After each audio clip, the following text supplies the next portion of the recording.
जय हिंद दोस्तों। 18 महीने का डीए तो देना ही होगा और 8वें वेतन आयोग में टर्म्स ऑफ रेफरेंस पर फाइनल जो कल मीटिंग हुई, आखिर उसमें क्या क्या एजेंडे थे दोस्तों, जैसा हम आपके सामने रख रहे हैं। सबसे पहले 18 महीने डीए एरियर के ऊपर उन्होंने क्या कहा शिव गोपाल मिश्रा जी ने, और 8वें वेतन आयोग को लेकर के यानी एबीपी लाइव और टाइम्स ऑफ इंडिया क्या कह रही है कि आखिर फाइनल क्या क्या तैयारी है, इसमें कौन कौन से मुद्दे शामिल किए जाएंगे और क्या फिटमेंट फैक्टर हो सकता है। तो सबसे पहले 18 महीने डीए एरियर को लेकर कहा है कि देश भर के कर्मचारी, उन्होंने कहा सबसे पहले जेसीएम की जो कल मीटिंग है वो रेगुलर मीटिंग है, उसमें कोई स्पेशल मीटिंग नहीं, जैसा कि इसका एजेंडा हमने सरकार के पास पहले ही भेज दिया गया था। और सबसे पहले उसमें हमारे महत्वपूर्ण मुद्दे थे 18 महीने डी एरियर को लेकर हो, पेंशन बढ़ोतरी को लेकर हो, ओपीएस को लेकर हो, तमाम मुद्दों को लेकर चर्चा हुई। लेकिन विशेषकर उन्होंने 18 महीने एरियर की बात की। उन्होंने कहा है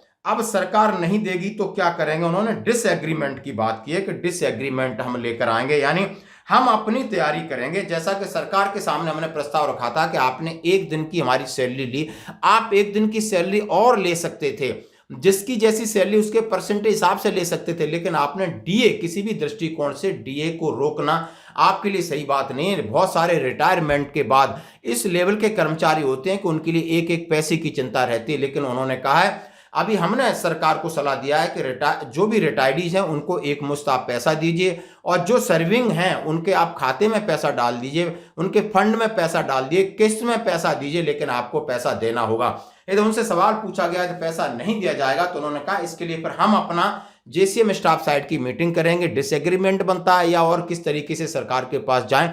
तो इसके लिए शिव गोपाल मिश्रा जो स्टाफ साइड के सचिव हैं उन्होंने इस पर बात की, और उन्होंने कहा कि 8वें वेतन आयोग का टर्म्स ऑफ रेफरेंस फाइनल का दौर चल रहा है और कभी भी आयोग की घोषणा हो सकती है, क्योंकि टर्म्स ऑफ रेफरेंस के लिए लगभग उन्होंने अपना ड्राफ्ट तैयार कर लिया है। हर एक से अपनी अपनी राय या जो उनकी मांगे हैं वो पूरी ले ली है। अब उसके बाद आगे क्या होता है, और उन्होंने कहा है इसके लिए उन्होंने 35 लोगों को डेपुटेशन पर रख लिया है, वो अपना काम कर रहे हैं, सिर्फ आयोग की घोषणा बाकी है।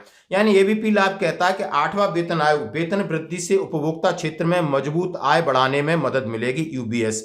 उन्होंने कहा है कि दो बड़े फैक्टर हैं कि आपने 1 अप्रैल से 12 लाख टैक्स में छूट, और यदि आप 8वें वेतन आयोग में मिडिल क्लास की सैलरी लगभग फिटमेंट फैक्टर उन्होंने कहा है 2.57 के हिसाब से जाती है तो बहुत सारा ग्रोथ देखने को मिलेगा, जो कि यूबीएस की रिपोर्ट है। उन्होंने कहा है वित्तीय सेवा कंपनी है यूबीएस। उन्होंने एक नोट में कहा है कि 8वें वेतन आयोग के तहत कर्मचारी और पेंशनर्स को जो फायदा होगा उससे मार्केट में भी बहुत बड़ा सुधार होगा। सोमवार को जारी नोट में कहा है कि 8वें वेतन आयोग के साथ साथ केंद्रीय बजट 2025 में घोषित कम, यानी आपका इनकम टैक्स 12 लाख तक की जो शून्य किया गया उससे काफी बड़ा फायदा मिलेगा, जो कि यूबीएस की रिपोर्ट है। उन्होंने कहा है आय का प्रोत्साहन 8वें वेतन आयोग से वित्त वर्ष से काफी मजबूत होने वाला है, और सरकार के मन में ये बड़ा सवाल है, उन्होंने कहा। दूसरा अखबार एक कह रहा है सीधा सीधा कि 8th पे कमीशन सरकार की बड़ी तैयारी, बेसिक सैलरी और पेंशन में हो सकती है बढ़ोतरी।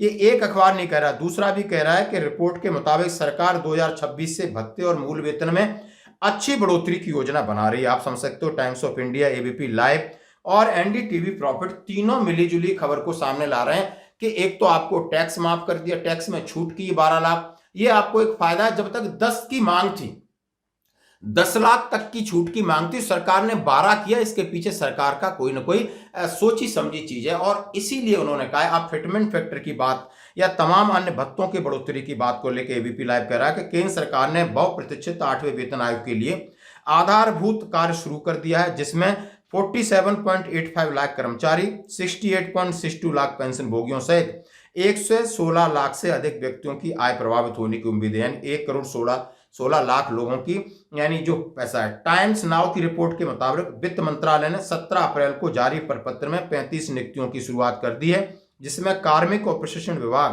के दिशा निर्देशों के अनुसार स्टाफ साइड की नियुक्ति की जाएगी। मंत्रालय के नवीनतम संचार के अनुसार उनसे ये टीम अपना काम शुरू कर दिया है, और कोशिश है उनकी कि इस काम जल्दी से जल्दी, उन्होंने कहा इसकी समीक्षा करेंगे। फिटमेंट फैक्टर की समीक्षा की जा रही, वेतन में तेज उछाल, जैसे इसमें कहा जा रहा है कि 7वें वेतन आयोग में 2.57 का फिटमेंट फैक्टर था, 8वें में 2.85 तक बढ़ा दिया, यदि इसे लागू किया जाता है तो यह वेतन में उल्लेखनीय वृद्धि होगी। उदाहरण के तौर पर 50,000 रुपये मूल वेतन वाले सरकारी कर्मचारी का आंकड़ा करीब 1 से 1.25 लाख के बीच में पहुंचेगा और कई प्रकार के अलाउंसेस बढ़ेंगे। पेंशन सुधारों पर भी ध्यान दिया जाएगा। सेवानिवृत्त लोगों पर भी पूरा फोकस होगा।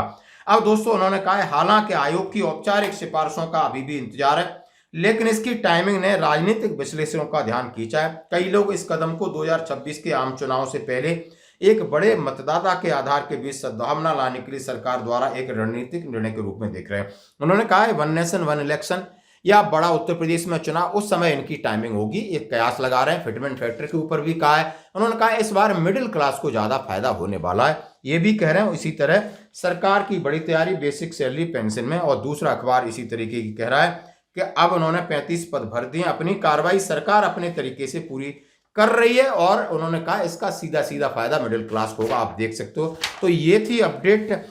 कल जो 23 को जो मीटिंग हुई, जिसमें स्टाफ साइड के शिव गोपाल मिश्रा ने 18 महीने डीए एरियर पर जोर दिया और सभी अब कयास लगा रहे हैं कि यदि आपको टैक्स में 10 लाख से छूट 12 लाख सरकार कर सकती है तो आपको वेतन बढ़ोतरी में भी कोई चौंकाने वाला फैसला आएगा। देखते हैं सरकार ऊंट किस करवट पर बैठेगा। आज धन्यवाद।